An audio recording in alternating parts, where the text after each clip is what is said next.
ప్రభు గారు కూడా జాయిన్ అయ్యారు. ప్రభు గారు గుడ్ మార్నింగ్ అండి. వెరీ గుడ్ మార్నింగ్ అండి. ప్రభు గారు మరొక ఇండికేషన్ మనకు కనిపిస్తోంది. అటు బంగారాన్ని కొనుగోలు చేయొద్దు అంటున్నారు, at the same time petrol diesel వాడకాన్ని తగ్గించుకోవాలంటున్నారు, వంట నూనె తగ్గించుకోవాలంటున్నారు, యూరియాకి సంబంధించి తగ్గించుకోవాలంటున్నారు. అన్ని ఎక్కడికక్కడ తగ్గించుకోండి అని చెప్పి దేశ ప్రజలకు నిన్న ఒక ఇండికేషన్ పాస్ చేశారు ప్రధాని. ఏ విధంగా చూడొచ్చు అంటారు? దీని ఎఫెక్ట్ ఏ విధంగా ఉంటుంది అనుకోవచ్చు? అంటే కెవిన్ వాష్ మన ఫెడ్ చైర్మన్ ఆయన ఆసీన్ లేయర్. సో నెక్స్ట్ మీటింగ్ డెఫినెట్ గా ఇంట్రెస్ట్ రేట్లు తగ్గుతాయి. తగ్గినప్పుడు ఏమవుతుంది, గోల్డ్ పెరుగుద్ది. నెక్స్ట్ 6 months లో గోల్డ్ తేడా వస్తుంది. సో డెఫినెట్ గా పెరుగుద్ది. ఎందుకంటే ఇన్వెస్ట్మెంట్ అనేది ఆయన చెప్పినట్టు విపరీతంగా ఎక్కువ కొనద్దు అన్నట్టు హింట్ ఇచ్చారు. అంటే కొనగోల్డ్ అనేది కొంచెం నిలుపుకోమన్నారు. అంటే పూర్తిగా అని కాదు కదా, కొంచెం అంటే ఎక్కువ కొనేది కొంచెం తగ్గించుకున్నాను. జనరల్ ఏంటంటే మన పోర్ట్ఫోలియోలో ఒక 10 to 20% అనేది ఉండటం బెస్ట్. ఎందుకంటే ఎక్కువ ఉండాల్సిన పని లేదు. ఆ మెటల్స్ లో కూడా డైవర్సిఫైడ్ చేసుకోవడం బెస్ట్. దాని ప్రకారంగా అంటే గోల్డ్ సిల్వర్ లో కొంత, జింక్ లో కొంత, మన కాపర్ లో కొంత పెట్టుకోవడం మంచిది. ఎందుకంటే అది లాంగ్ టర్మ్ అనుకుంటే, ఇన్వెస్ట్మెంట్ ఇది అనుకుంటే లాంగ్ టర్మ్ అనుకుంటే కొంచెం పెట్టుకోవచ్చు అని ఉద్దేశం. ఏరియా ఆయిల్ రేట్లు కూడా పెరుగుతాయి. ఇది నేను లాస్ట్ వీక్ అంత ముందు కూడా చెప్పాను కదా, మనం ఫజల్ ఫ్యూయల్ నుంచి ఎట్టి పరిస్థితుల్లో బయటకు వస్తే మనం ఫ్యూచర్ లో ఇలాంటి వార్స్ మనం ఇబ్బంది పడకుండా ఉంటాం. సో స్ట్రాటజిక్ పెట్రోల్ రిజర్వ్స్ అనేది మనకి తక్కువ ఉన్నాయి. అంటే 2 months ఎవాపరేట్ అయ్యే పొజిషన్కి వచ్చాం. సో అంత తక్కువ. కాకపోతే యుఏఈ సపోర్ట్ చేసింది. యుఎస్ఈ మనకి అక్కడ యుఏఈ నుంచి మనకు కూడా స్ట్రైట్ ఆఫ్ హార్మ్ నుంచి ఆయిల్ తీసుకోవచ్చు అన్న ధైర్యం, కొంచెం మనోధైర్యం ఇచ్చారు వాళ్ళు. సో ఆ డీల్ కుదిరింది కాబట్టి ఓకే, పెద్ద లేదు. సో డెఫినెట్ గా ఆయిల్ 126 కూడా వెళ్ళే ఛాన్స్ లేదు. ఎందుకంటే 15th ట్రంప్ మన జిన్పింగ్ 15th చైనాలో మీట్ అవుతున్నారు. సో అక్కడ ఏదైనా పాజిటివ్ న్యూస్ వస్తుందని మార్కెట్ కూడా ఒక ట్రిగర్ పాయింట్ ఉంది. సో ఎందుకంటే ఇప్పుడు చైనాను, రష్యా, ఇండియా ఈ ముగ్గురు మాట వినొచ్చు ఒక రకంగా. ఎందుకంటే వాళ్ళు రష్యా అంటే యుద్ధంలో ఉంది, యుక్రెయిన్ యుద్ధంలో ఉంది కాబట్టి వినకపోవచ్చు. చైనా మాట కొంచెం వినే ఛాన్స్ ఉంది. లేదా చైనాని కొన్ని అందరికీ కొంచెం భయం కాబట్టి కొంచెం న్యూట్రల్ గా స్టాండ్ తీసుకుంది ఎవరంటే మోడీనే కాబట్టి మోడీ మాట వినొచ్చు. సో ప్రస్తుతానికి అయితే బాల్ చైనా కోర్ట్ లో ఉందనుకోవచ్చు. 15th లోపల మనకి ఏదైనా పాజిటివ్ ట్రిగర్ పాయింట్ వస్తే మార్కెట్ కొంచెం జూమ్ అయ్యే ఛాన్స్ ఉంది. ఎందుకంటే వాళ్ళు కూడా ఎక్కువ ఆయిల్ బాగా డిపెండ్ అయ్యారు కదా, చైనా కూడా అక్కడి నుంచి తీసుకుంటుంది. ఆయిల్ అంటే పెట్రోల్, డీజిల్, గ్యాస్ వీటి గురించి, యూరియా అంటే దిగుమతులకు సంబంధించి మాట్లాడుతున్నారు. గోల్డ్ ఎట్లా చూడొచ్చు అంటారంటే ఈ ఏడాది పాటు గోల్డ్ తగ్గించుకోండి అని చెప్తున్నా ఇంకా పెరిగే అవకాశం ఉంటుంది అనుకోవచ్చా? ప్రజలకు ఏం చెప్తారంటే, బంగారు ప్రియులకు ఏం చెప్తారు? నేను ఒక చిన్న ఇది పాయింట్ చెప్తాండి. టోటల్ రిజర్వ్స్ మొత్తం $16.5 trillion. ఏది బ్యాంక్స్ లో ఫారెక్స్ రిజర్వ్, మన ఫారెక్స్ రిజర్వ్స్ లాగే అన్ని కంట్రీస్ ఉంటాయి కదా. 16.5 trillion ఉంది. దాంట్లో 60% గోల్డ్ ఉంది ఇదివరకు. దాంట్లో మనకి ఇప్పటికి మారింది 10%. కాబట్టి 10% కే మనం ఇంత గోల్డ్ ఇంత పెరిగింది. సపోజ్ డీడాలరైజ్ అవుతుంది, డిఫేమ్ అవుతుంది. ఇప్పుడు ట్రంప్ తెలిసిందే, చైనా పరిస్థితి మనకు అవగతమైంది. ఇప్పుడు యుఎస్ పరిస్థితి కూడా అర్థమవుతోంది, డిఫేమ్ అవుతోంది. సో వాళ్ళు ఎక్కువ కంట్రీస్ కూడా డాలర్స్ నుంచి గోల్డ్ కి కన్వర్ట్ అవుతున్నారు. ఇప్పుడు కన్వర్ట్ అయినప్పుడు ఇంకొక 10% వచ్చింది అనుకోండి, పరిస్థితి ఏంటి? ఎంతవరకు వెళ్ళింది గోల్డ్? ఇంకొక 10% వచ్చింది అనుకోండి ఫర్ సపోజ్, అప్పుడు పరిస్థితి ఏంటి? సో అంటే లాంగ్ టర్మ్ మొన్నటి దాకా ఇది లేదు. ఎప్పుడైతే ఇది టర్నింగ్ అక్కడి నుంచి డాలర్స్ నుంచి వస్తున్నారో, ఎందుకంటే ఫ్యూచర్ లో ట్యాక్స్ కట్టాల్సిన పని లేదు. ఎందుకంటే ఏ ట్రేడ్ చేసినా మనకి డాలర్ లో ట్యాక్స్ కట్టాలి కదా. అది కొంచెం డిఫేమ్ కాబట్టి కొత్త కరెన్సీ రావచ్చు అనే భయం ఆయనలో ఉంది. కాబట్టి ఇవన్నీ రొక్క టారిఫ్లు అని అవన్నీ ఇబ్బంది పెట్టారు అందరినీ. సో 80% అసలు వెనక రహస్యం అది.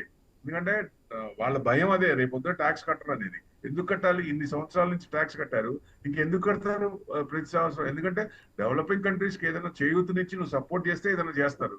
అసలు ఉన్న నీ పక్కన ఫ్రెండ్స్ నే నువ్వు ఇది చేస్తున్నావు. ఎప్పటి నుంచో పెంచి పోషించిన నాటోనే నువ్వు ఇది కాదనుకుంటున్నావు, మరి ఎట్లా నమ్ముతారు?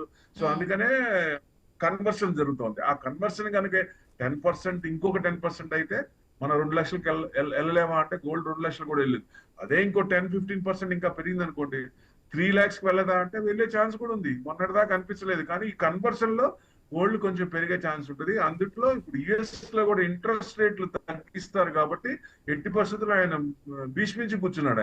ఆయనేమో ఫెడ్ చైర్మన్ జీరన్ పవల్ కానీ అసలు మీరు టారిఫ్లు తగ్గించండి, అప్పుడు ఏదైనా సెటిల్ అయితే అప్పుడు ఇంట్రెస్ట్ రేట్ తగ్గిస్తాం, ఇన్ఫ్లేషన్ అన్నారు.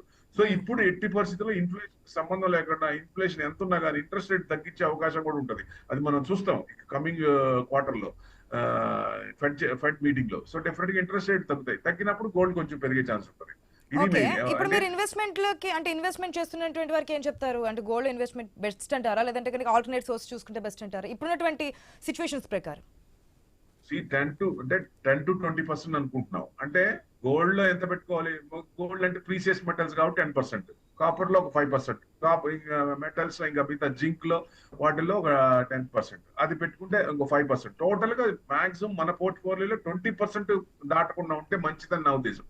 అది కూడా షార్ట్ టర్మ్ కి ఏదో ఇట్లా న్యూస్ వస్తుంది పెరుగుతుందని కాకుండా లాంగ్ టర్మ్ కి ఏదైనా తగ్గుతున్నప్పుడు, బాగా తగ్గినప్పుడు, ట్రంప్ ఏదన్నా ఆ రోజు సాయంత్రం కానీ ఫ్రైడే నైట్ కానీ ఏదైనా చెప్పినా ఆయన మాట్లాడకపోతే మార్కెట్ పెరుగుద్ది, మాట్లాడితే మార్కెట్ తగ్గుద్ది. నేను అదే పరిస్థితి కదా. సో వార్ ఎస్కలేషన్ అవుతున్న భయంతోనే నిఫ్టీ 200 పాయింట్స్ అబౌవ్ డౌన్ అయింది. సో దాని అనుగుణంగా మనకి ఎఫెక్ట్ పడుతుంది. సో అట్లా ఉన్నప్పుడు కొంచెం డౌన్ లో కొంచెం కొంచెం ఎక్రూడ్ చేసుకుంటూ లాంగ్ టర్మ్ అనుకున్నప్పుడు పెట్టుకోవడం మంచిదని ఉద్దేశం అండి. స్టాక్ మార్కెట్ ఎట్లా ఉంటుందంటే అనుకోవచ్చు సార్, ఎందుకంటే ఒక్కసారి మోదీ స్టేట్మెంట్ ఇచ్చారంటే అక్కడ ట్రంప్ సంబంధించి కామెంట్స్ వచ్చినా మనకి అదే ఉంటుంది, లేదంటే మన ప్రధాని స్టేట్మెంట్స్ ఇటువంటి పాస్ చేసినప్పుడు కూడా మనకి స్టాక్ మార్కెట్ లో ఒడిదుడుకులు మనం చూస్తూనే ఉంటాం. ఈ రోజు కాస్త నష్టాలు స్టార్ట్ అయినట్టు తెలుస్తుంది. ఎట్లా చూడొచ్చు అంటారు ఈ ఎఫెక్ట్?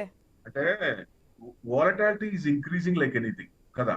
ఇప్పుడు లాస్ట్ తీసుకోండి, గ్యాప్ అప్ 200 పాయింట్స్ అయితే డౌన్ మళ్ళీ 200 పాయింట్స్, గ్యాప్ డౌన్ 200 పాయింట్స్ అయితే గ్యాప్ అప్ మళ్ళీ 200 పాయింట్స్ అబౌవ్. అట్లా ఫ్రైడే ఒక్కరోజే 100 పాయింట్స్. అంటే మనకి మార్కెట్ రేంజ్ బౌండ్ లోనే ఉంటుంది, పెద్ద పడట్లేదు, బట్ హ్యూజ్ వాలటాలిటీ. ఇవాళ హై నుంచి నెక్స్ట్ డే హైకి దాదాపుగా 400-500 పాయింట్ తేడా వస్తుంది. సో ఇది ఇదివరకు లేదు. సో అందుకు ట్రేడర్స్ కి కొంచెం ఇబ్బంది పడతారు. మనకి మండే గ్యాప్ అవ్వచ్చు అనే పొజిషన్ పెట్టుకున్నప్పుడు రివర్స్ అవుతోంది, గ్యాప్ డౌన్ అనుకున్నప్పుడు రివర్స్ అవుతోంది.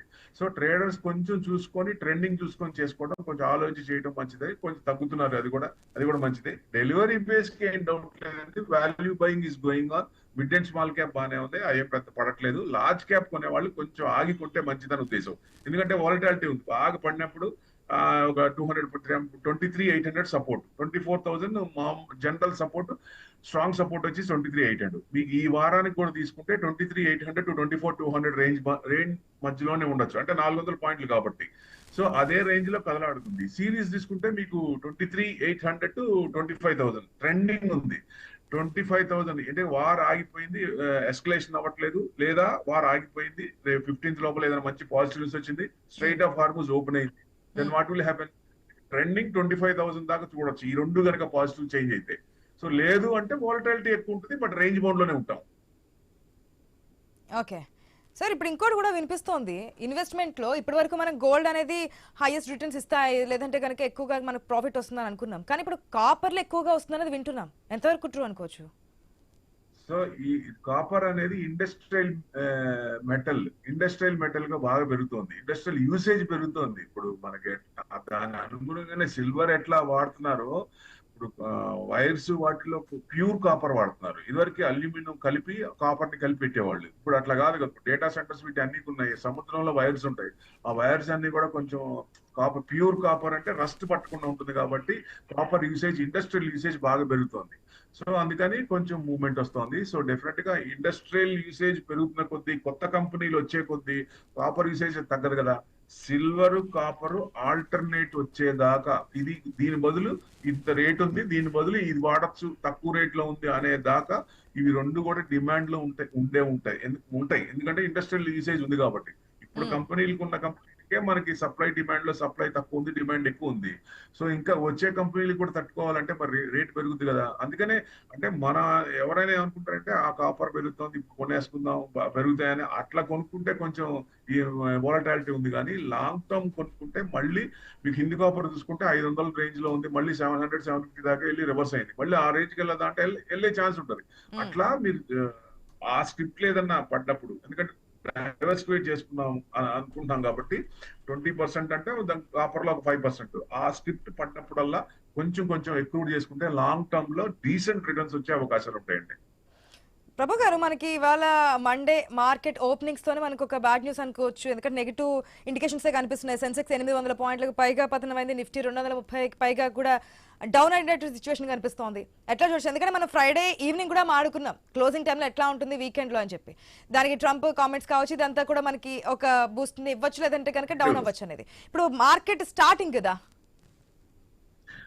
వీక్ అంటే యాక్చువల్ గా పాజిటివ్ కన్సాలిడేషన్ ఉంటుంది అనుకున్నాం. War escalation last week war escalation లేదు, 400 పాయింట్ నిఫ్టీ పెరిగింది ఓవరాల్ గా చూసుకుంటే. సో ఈ వారం కూడా ట్రెండింగ్ అలానే వచ్చు. 15th డేట్ పెట్టుకున్నారు కాబట్టి చైనాకి వెళ్తున్నప్పుడు ఎట్టి పరిస్థితుల్లో అక్కడ ఏమన్నా మీటింగ్ వచ్చి పాజిటివ్ న్యూస్ వస్తుందనే ఉద్దేశంతో అప్పర్ సైడ్ అంటే అబోవ్ కన్సాలిడేషన్ అవుతే పాజిటివ్ సైడ్ ఉండొచ్చు అనుకున్నాం. కానీ ఆల్ ఆఫ్ ఎ సడన్ ఆయన ఊరుకోరు కదా, మార్కెట్ తగ్గిస్తేనే కదా he has to win the money. So positions అనేవి ఎక్కువ చేసుకోవాలి. సో అనుగుణంగానే మార్కెట్ పడేసాం. మళ్ళీ రేపు చూడండి, వాళ్ళ సాయంత్రానికి కానీ రేపు మార్నింగ్ కానీ మళ్ళీ మనకి పాజిటివ్ రావచ్చు. రేపు నిఫ్టీ రేపు 200 పాయింట్స్ ప్లస్ లో కూడా ఉండొచ్చు. సో చెప్పలేము. So it depends. ఎందుకంటే ఈ వారానికి మనకు మెయిన్ సిపిఐ డేటా కూడా ఉంది, ఇండియాదేను యుఎస్ది. సో మనం డేటా మీద పెద్ద ఆధారపడడం కానీ యుఎస్ ఆధారపడుద్ది డేటా మీద. సో ఆ డేటా మీద ఆధారపడినప్పుడు వాళ్ళు ఏమన్నా పాజిటివ్ ఉంటే మనకి ఆ ఎఫెక్ట్ కొంత పర్సెంటేజ్ మనకి ఇంటర్నేషనల్ పెద్దన్న పొజిషన్ లో ఉన్నారు కాబట్టి మన మార్కెట్ మీద కొంచెం పడే ఛాన్స్ ఉంటుంది. సో సిపిఐ డేటా మంది ఉంది, యుఎస్ది పిపిఐ అంటే production price index inflation data ఉంది, ఓపెక్ మంత్లీ రిపోర్ట్ ఉంది. అంటే వాళ్ళు పెంచుతారా తగ్గించుకోరా. ఓపెక్ ఈ మధ్య యుఏఈ కూడా బయటకు వచ్చింది కదా, వాళ్ళు అనుకున్న దానికి ఎందుకంటే ఇన్వెస్ట్మెంట్స్ ఎక్కువ చేశారు, ఎక్స్ట్రాక్షన్ ఎక్కువ లేదంటే దాని నుంచి బయటకు వచ్చి ఎక్కువ తీసుకున్న ఉద్దేశంతోనే వాళ్ళు బయటకు వచ్చారు యుఏఈ. సో అట్లా వాళ్ళు ఇప్పుడు ఎక్స్ట్రాక్షన్ కూడా ఎక్కువ తీసుకోవచ్చు అనే పర్మిషన్ ఏమన్నా ఓపెక్ నుంచి ఏమైనా ఇస్తారా, ఆ కంపెనీస్ కి ఆ కంట్రీస్ కి ఇస్తారా, అది main. April retail sales data ఉంది, థర్స్డే వస్తుంది. ఏప్రిల్ అంటే ఇండస్ట్రియల్ ప్రొడక్షన్ డేటా ఉంది. ఈ వీక్ ఇవి అనమాట. ఇవి కనుక పాజిటివ్ వచ్చి సో 15th కనుక మనకు ఒక పాజిటివ్ ఇండికేషన్ వస్తే కనుక మళ్ళీ సెటర్డే ఛాన్సెస్ ఉన్నాయి అనుకోవచ్చు. ఛాన్సెస్ ఉన్నాయి, ఎందుకంటే మనకేం పడట్లేదు. అది మనం గుర్తుపెట్టుకోవాలి. మార్కెట్ పెద్ద రేంజ్ బౌండ్ లోనే ఉంటుంది కానీ పెద్ద పడట్లేదు. మామూలుగా అయితే ఈ పాటికి బాగా పడాలి కదా, 23,800 నుంచి 24,500 రేంజ్ లోనే ఉంటుంది చూడండి. సో ఏదైనా ట్రెండింగ్ ఉంది కాబట్టి ఇవన్నీ పాజిటివ్ వస్తే 25,000 అనేది కళ్ళెదురు కనపడతా ఉంది మార్కెట్ వెళ్ళటానికి. అంటే అంటే స్టార్టింగ్ పాయింట్ వార్ ఆగిపోయిందంటే 25,000 పక్కా టచ్ అయ్యే ఛాన్స్ ఉంటుంది. సో 80% లో, ఎందుకంటే ఇంకా వేరే ఇంకా ఏం ఉండవు కదా. సో మెయిన్ అది. సో ఆ వార్ ఆగిపోవాలి, స్ట్రైట్ ఆఫ్ హార్మూజ్ ఓపెన్ అవ్వాలి. ఎందుకంటే మనకి ఏషియన్ కంట్రీస్ మనకి యుఏ నుంచి తెచ్చుకున్నా మిగతా కంట్రీస్ కూడా ఇబ్బంది ఉంది కదా ఆయిల్. ఇక్కడ ఒకటి ఏంటంటే ఆయిల్ $126 నుంచి దాదాపుగా 98, 93, 100 బిలో ఉంది. మళ్ళీ కొంచెం పెరిగింది. బట్ గ్యాసోలిన్ ప్రైసెస్ తగ్గలేదు ఎక్కడ కూడా, వాటిని తగ్గలేదు. గవర్నమెంట్ కూడా ఇప్పుడు అన్ని చెప్తున్నారు కదా, గ్యాసోలిన్ ప్రైసెస్ కూడా తగ్గిస్తే బిజినెస్ వాళ్ళకి ఇబ్బంది లేకుండా ఉంటది. బ్లాక్ లో కొనుక్కోవాల్సి వస్తుంది. 8,000, 9,000, 3,000, 2,000 ఉండేది 10,000 పెట్టి 9,000, 10,000 పెట్టి కొనుక్కోవాల్సి వస్తుంది. మరి బిజినెస్ అంటే అప్పుడు ఏమవుతుంది, ఐటమ్స్ మీద రేట్స్